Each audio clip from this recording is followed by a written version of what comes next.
She knows all, sees all, tells all.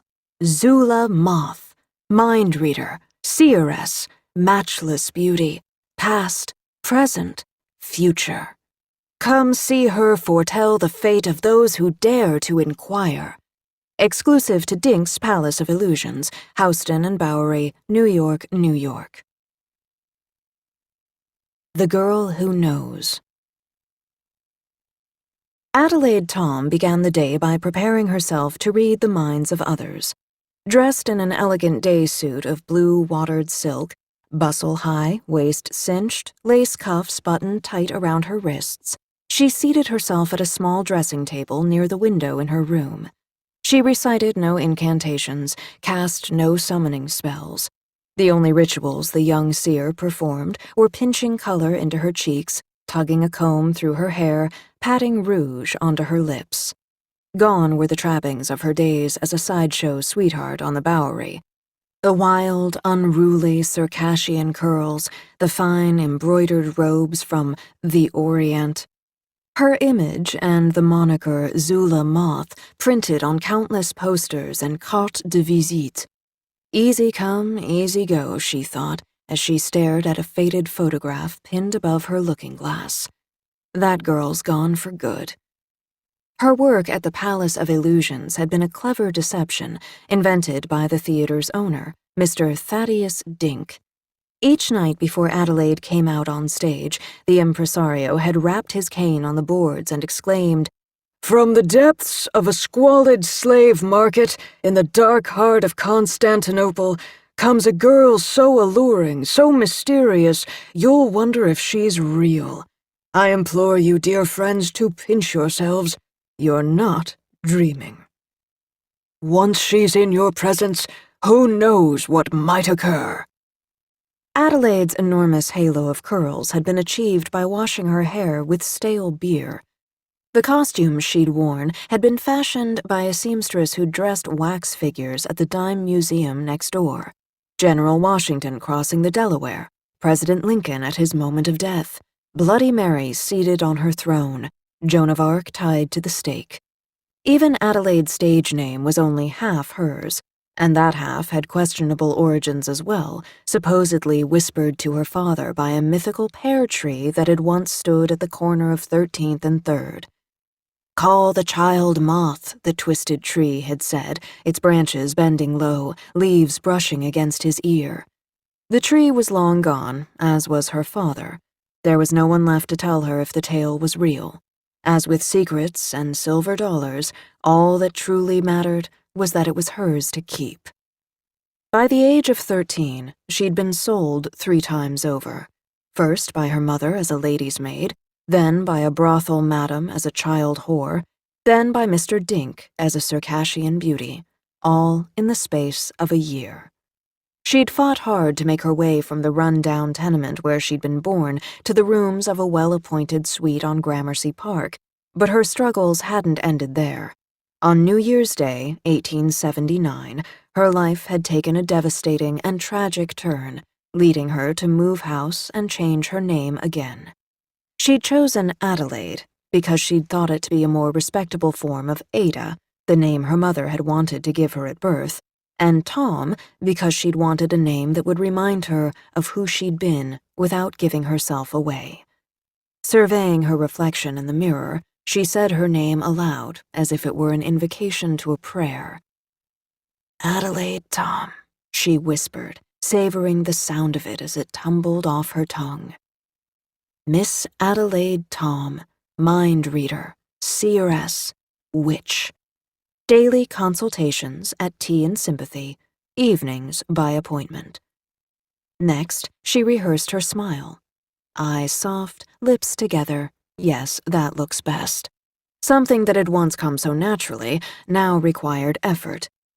Putting her hand to her face, she traced the taut, wormy borders of her misfortune, a sinewy web of scars that ran from nose to ear, brow to chin, down the right side of her face.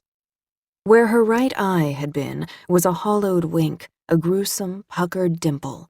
With the tip of her finger, she gave her cheek a gentle nudge in an attempt to return it to its proper shape. This was to remind herself of how she wished to appear. Less crooked, more sincere. 8:30 and all is well, Eleanor's voice echoed up the stairs, a reminder to Adelaide that she was about to open the shop. On this particular morning, however, the cheerful greeting was swiftly followed by the din of shattering crockery. "Merde!" she heard Eleanor exclaim, followed by the sound of a stomping foot. "Everything all right?" Adelaide called. "Not to worry," Eleanor replied. "All's well." With that, Perdu let out a shrill whistle. "Top off the pot," he cried. "Top off the pot." "Quiet, you insufferable heap of feathers," Eleanor scolded. "This is your fault for not letting me sleep." The bird gave a penitent coo. Adelaide stayed still, listening as Eleanor took up her broom and swept the remains of broken china into a metal dustpan.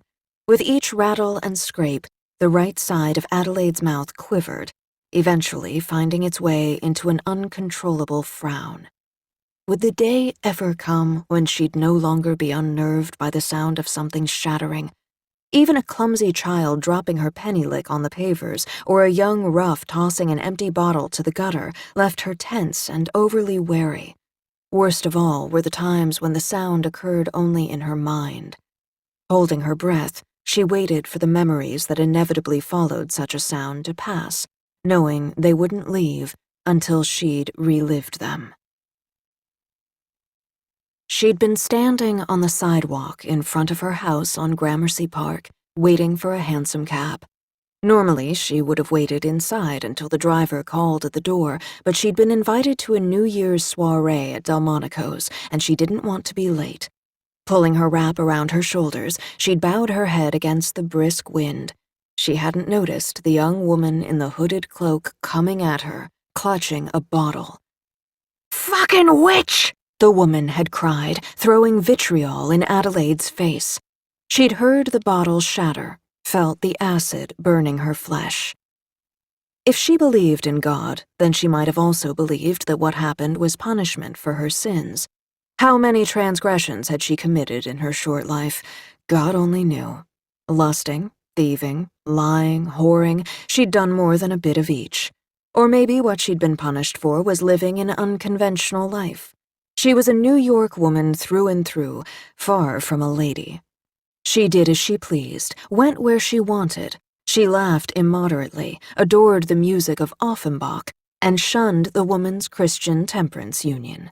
She rode by herself on streetcars and elevated trains. She went to the theater, the opera house, the concert hall, alone. She took strolls through the fashionable and unfashionable parts of town unattended. She'd had her share of rivals, but she'd done her best to ignore them.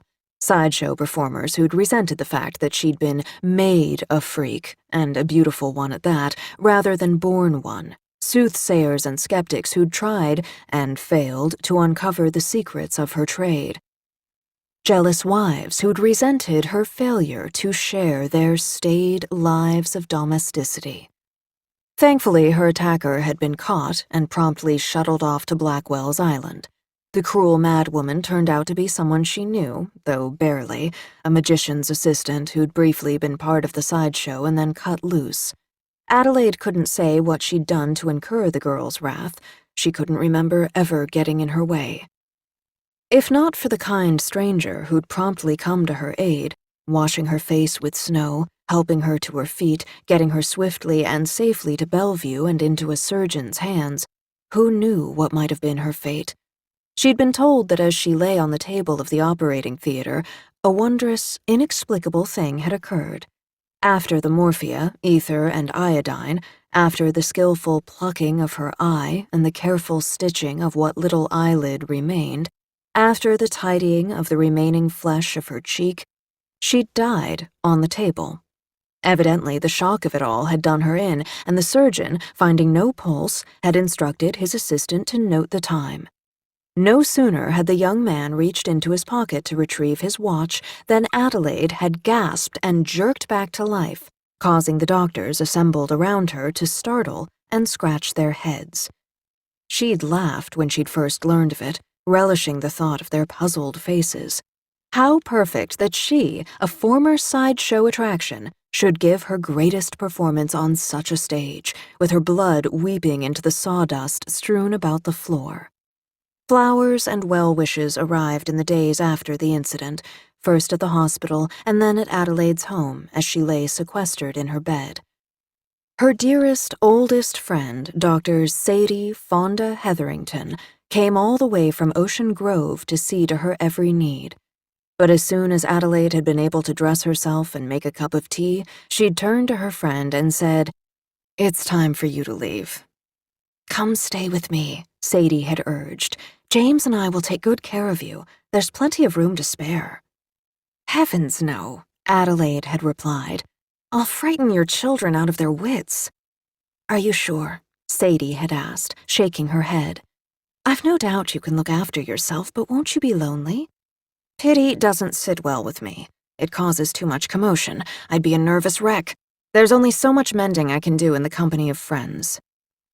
Within a week of Sadie's departure, a knock came at the door, and Adelaide had answered it to discover a woman standing on her stoop with a leather gripsack full of tinctures in one hand and a birdcage with a sulking raven in the other. "I'm Eleanor St. Clair," the woman had announced. "I'm here in response to the ad in the Evening Star." "What ad?" Adelaide had asked. "This one," Eleanor had replied, handing over a feathery bit of newsprint. Private nurse desired. Knowledge of wound care, nervous ailments, and the pharmacopoeia required. Reply to P.O. Box 314, Ocean Grove, New Jersey. Room and board provided. "I didn't place this," Adelaide had said, returning the paper to its owner. "No," Eleanor had replied, brushing past Adelaide and into the house's foyer. "But the woman who did said you'd say precisely that. She also said that I should tell you, there's no sense arguing, the deed is done." It had never occurred to Adelaide to flee the city after the destruction of her beauty. Even if she had, New York would have refused to let her go. She felt now, more than ever, that the city wasn't done with her, or she with it. If there ever was a place where one could start again, it was Manhattan. Move a block, and your enemies become your friends. Move 10 blocks, and you might never see anyone you knew again. She'd acquired a new costume, as it were, complete with a mask that could never be removed. She'd soon learned there were advantages to her disfigurement as well as to calling herself a witch, even if she wasn't fully convinced she'd earned the right to the latter. In their gawking and their pity, people made themselves vulnerable. She saw more clearly now with one eye than she ever had with two. People's desires, fears, hopes, dreams, and sins were laid bare before her, plain as day. Was it insight? Was it magic? Whatever it was, it had led her to come up with the notion of opening the tea shop. Eleanor had resisted the plan at first, but after some persuading, she'd finally agreed to it. "You'll be the tea," Adelaide had said with a cheeky smirk. "I'll be the sympathy." They'd started their venture the previous autumn, selling tea, potions, advice, and fortunes to the women who shopped on Ladies' Mile. Adelaide could hear Eleanor still shuffling about downstairs, muttering under her breath. She couldn't tell if her friend's grumbling was in response to perdu or just a symptom of being overworked. Had she pushed too hard too soon for their business to be a success? Was furnishing the place with mystical touches or putting a tasteful sign in the window too much to ask? Eleanor, in her perpetually wise fashion, always erred on the side of taking things slowly, waiting for signs, proceeding with caution. Adelaide tended to be brash and single-minded. Detractors, naysayers, the landlord, even the police could be dealt with quickly and efficiently with sweet smiles, greased palms, or other wiles if need be. To date, she'd seen no trouble brewing, other than the prim, sour-faced woman who'd taken a fancy to standing for lengthy periods outside the shop. Adelaide was sure she was nothing but a harmless crank. Still, despite their different points of view when it came to business, Adelaide hadn't been completely blind to the recent change in Eleanor's demeanor. More and more she'd noticed that the kindly hedge witch was exhausted at the end of the day, that her shoulders slumped and her eyes looked dull. Seeing her that way had made Adelaide wonder what she ever would have done without Eleanor St. Clair. She owed so much to the woman and their friendship. That's why she decided to take a page from Dr. Sadie and place an ad of her own for a shop assistant in Harper's Weekly, the Evening Star, and the New York Times, without consulting Eleanor. As Eleanor went about her morning ritual of sprinkling salt and tea leaves across the threshold to keep the ghosts at bay, Adelaide hoped that what she'd done might deliver a bit of magic to help lighten Eleanor's load. Placing her hat on her head, she tilted the brim slightly forward and to the right. Less crooked, more sincere. Gingerly draping the hat's scalloped veil in front of her face, she took a deep breath and set her mind on the task ahead. The prospective shop girls would be arriving just after noon. How many? God only knew. Surely one of them would suit. She'd know the right one when she saw her, she was sure of that. A girl with spark, someone they could trust, someone to help Eleanor in her work without being a pest. Just as she was about to make her way downstairs, the familiar scent of cherry liqueur filled the room. Pungent and sweet, it was a scent that Adelaide always associated with her mother.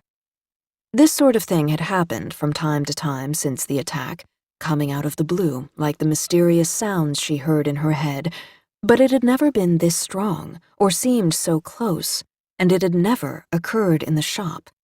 Perhaps Eleanor's magic couldn't keep the ghosts away after all. "Is that you, Mama?" Adelaide asked, not really expecting an answer. "If it is, give me a sign." As quickly as the scent had come, it vanished. Go on with you then, Adelaide thought. You wouldn't like what I have to say. In death as in life, Adelaide's mother was largely absent. Whenever Adelaide had tried to address her spirit, out of grief, out of anger, out of curiosity, out of desperation, she'd never gotten so much as a boo from the other side. To Adelaide, this seemed terribly unfair, yet absolutely predictable. Of course her mother's ghost chose to push her aside. Mama always got her way. The sad, pathetic woman had given up on love, given up on her daughter, and given up on life as it suited her. Adelaide had worked her whole life to rise above her past with her mother, to prove her worth, to become something more than the world expected of a girl from the slums. Her only fond memories of the boozy gypsy were of sitting by her side, listening to her tell fortunes for the women of the tenements. Had her mother's stories of gypsy camps and mystical powers been true? Had her mother's gifts been real? Had they been passed on to her? Was it possible to keep the best parts of Mama, however few, and leave the rest behind? She supposed when it came to matters of blood and magic, there really wasn't much choice. If only her mother would have the decency to appear at least once so she could put the question that had nagged at her heart all these years to rest. She hated herself for even wanting to ask it. Did you ever regret selling me away? Once, in her frustration, she'd asked Eleanor if she'd be willing to help her contact her mother's ghost, but Eleanor had firmly replied, "I can't help you with that." You can't or you won't. Those who can properly converse with the dead are rare. Anyone who dares to dabble in such matters without proper knowledge is dreadfully misguided. The laws that govern the dead are not the same as ours. Have you tried? I'm sure you could do it. That's not how it works. How do you know? I just do. After that, Adelaide had chosen to pursue the matter on her own. She'd read articles, attended countless lectures, even sought out mediums she'd read of in the paper in hopes that she might find at least one of them to be real. She hadn't been home last night to wind the clock because she'd gone to Washington Square to visit Mrs. Seymour, a woman who reportedly could act as a conduit for spirits. But when she'd gotten there, the woman's husband had said she was gone. "Good riddance, too," he'd roared. "I was about to ship her off to the lunatic asylum on Blackwell's Island." Disappointed, Adelaide had put off going home, choosing instead to wander the city in pursuit of other, more pleasurable spirits. "Will you be coming down any time soon?" Eleanor called up the stairs. "Your tea is getting cold." "Be right there," Adelaide sang out. Opening the top drawer of her dressing table, Adelaide brought out a delicate, heart-shaped bottle. Where it once had contained a generous dose of fine French brandy, it now held the glistening, floating orb of her right eye. Putting her lips to the glass, she kissed it and made a wish. "May the right girl appear today." "Careful what you wish for," her mother's ghost chirped from behind the eye in its watery little chamber, silent to Adelaide's ears. Friday, September 17th, 1880, The Daily Messenger. The Great Obelisk.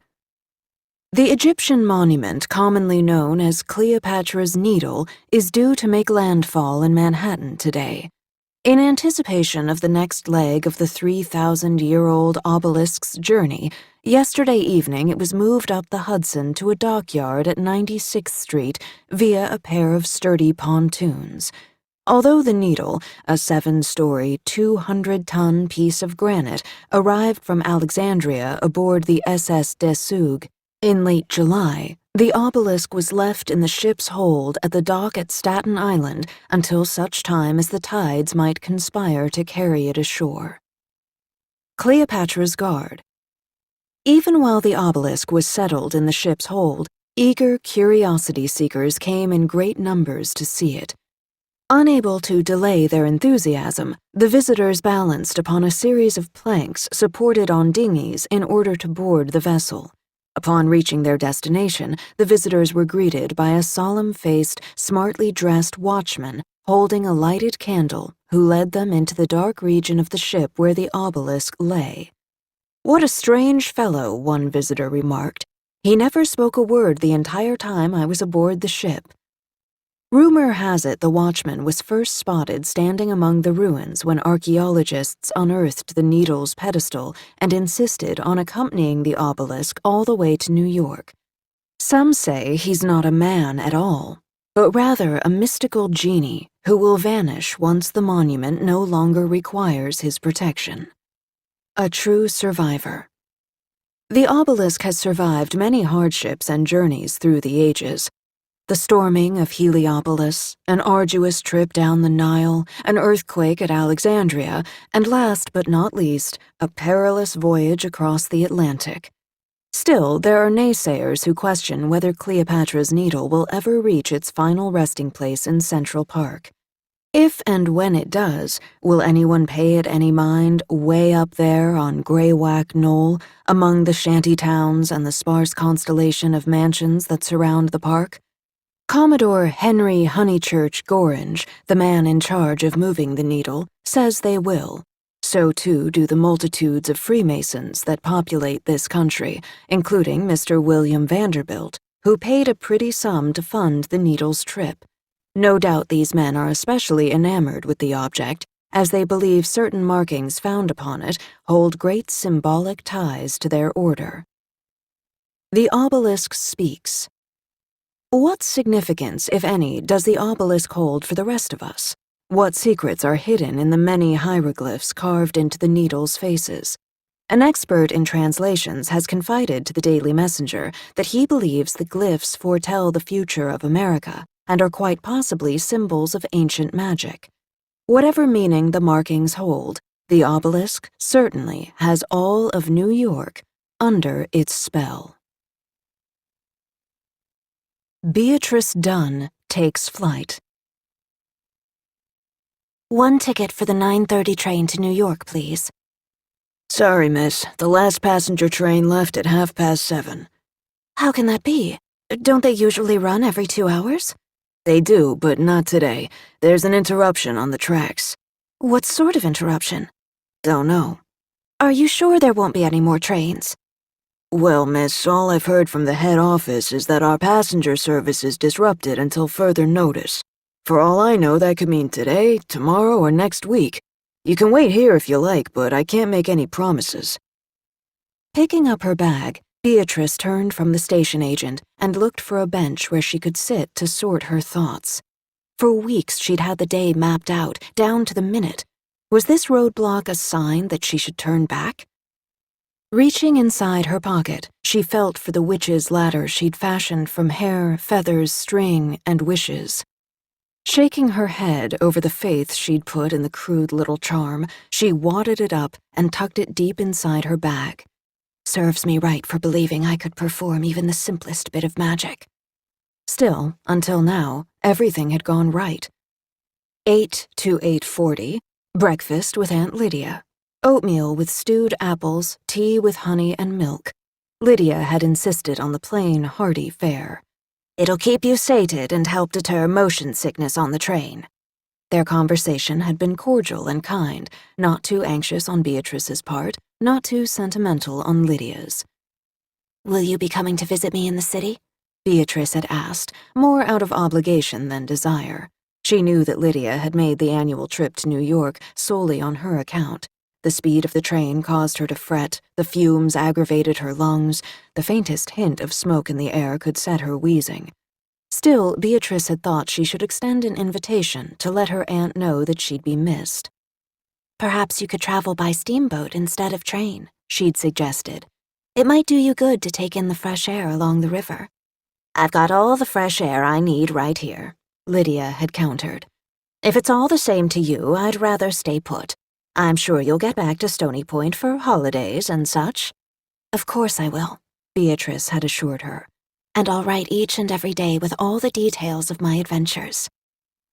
Saying this had made Beatrice feel incredibly guilty, for she knew she'd just told her aunt a terrible lie. There might well be things she'd see or do or say while she was away that she wouldn't wish to share with Lydia. It wasn't that she didn't love and trust her aunt. It was just that she'd reached a point in her life where she believed she should keep certain things private if she was ever truly going to belong fully to herself.